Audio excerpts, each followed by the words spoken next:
90s Show Season 2 review. It's good to be back hanging out down the street. Summer is here, and that means it's time to head back to Point Place, WI, for another visit to the foreman's basement.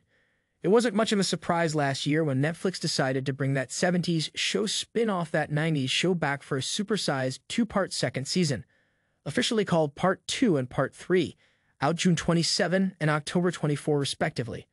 After all, it's arriving right as the generation that grew up with that 70s show is feeling nostalgic for the shows of their youth and for their actual youth. And of course, those like me who can't quite believe that our childhoods were so long ago that the era can now be the focus of a period piece, so to speak. Since Part 1 served as an introduction to the new cast and a bit of an 8-episode long Where Are They Now for the original cast, that 90s show had quite the sophomore bar to clear, needing to prove that it could stand on its own as a comedy without relying on the flagship series. There are only so many callbacks a series can sustain before you start wondering who the show is really about. Fortunately for the show and those invested in the lives of Leah Foreman, Callie Haverda, and her friends, the series more than succeeds, paving the way for a show that captures the heart of the original while crucially developing into its own thing.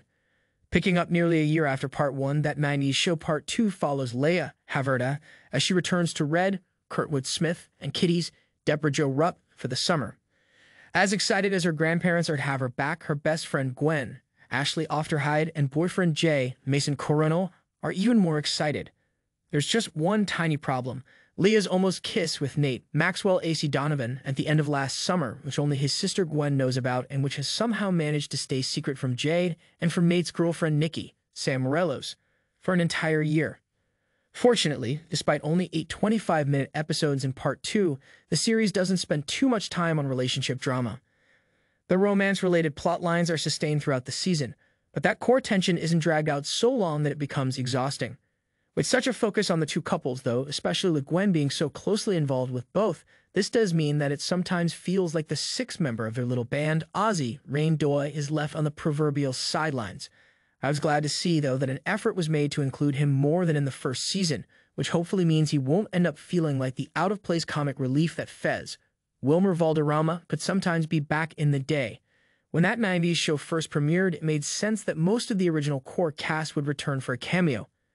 Eric, Topher Grace, and Donna, Laura Prepon, returned to drop off Leia at her grandparents' Kelso. Ashton Kutcher and Jackie, Mila Kunis, popped up to establish that Jay is their son, and Fez, Wilmer Valderrama, had a recurring role as a hairdresser and potential love interest for Gwen and Nate's mom Sherry, Andrea Anders. As lovely as it was for longtime fans to get to catch up with them quickly, they're not what the show is about. There were 8 entire seasons about their teenage years. Their appearance had its drawbacks too, mostly in that it invited comparisons between the current teenage cast and the old one. Leia is the Eric, Gwen is the Hyde, etc., and for all that the first part did a charming job getting the ball rolling, it's really in this second season that the show starts to really stand on its own.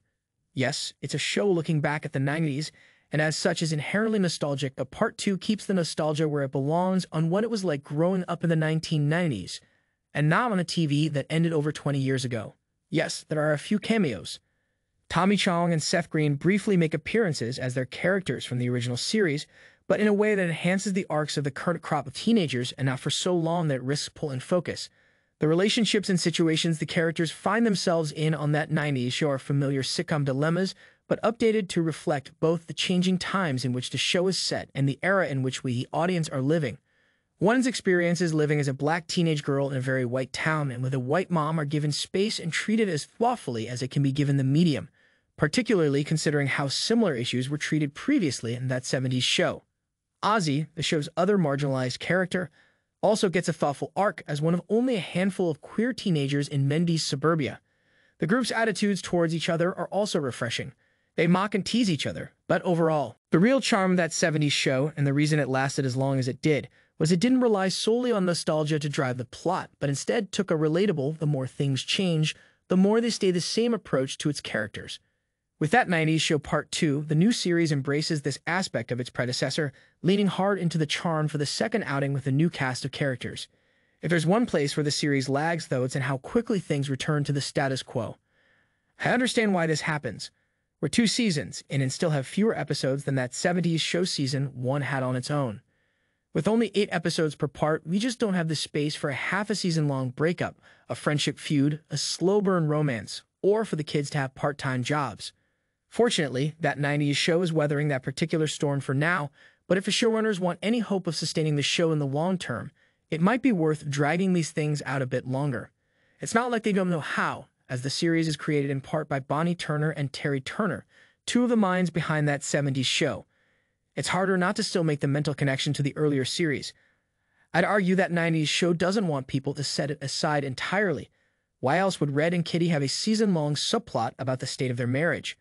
But that doesn't weaken the show. However, the best choice they could have made, and one that's actively made this time around, is to really give the young cast a chance to shine and flesh out those unique character dynamics independent of comparisons longtime fans might make. Free of those obligations to be a sequel, that 90s show Part 2 proves that it is a charming, funny sitcom all on its own.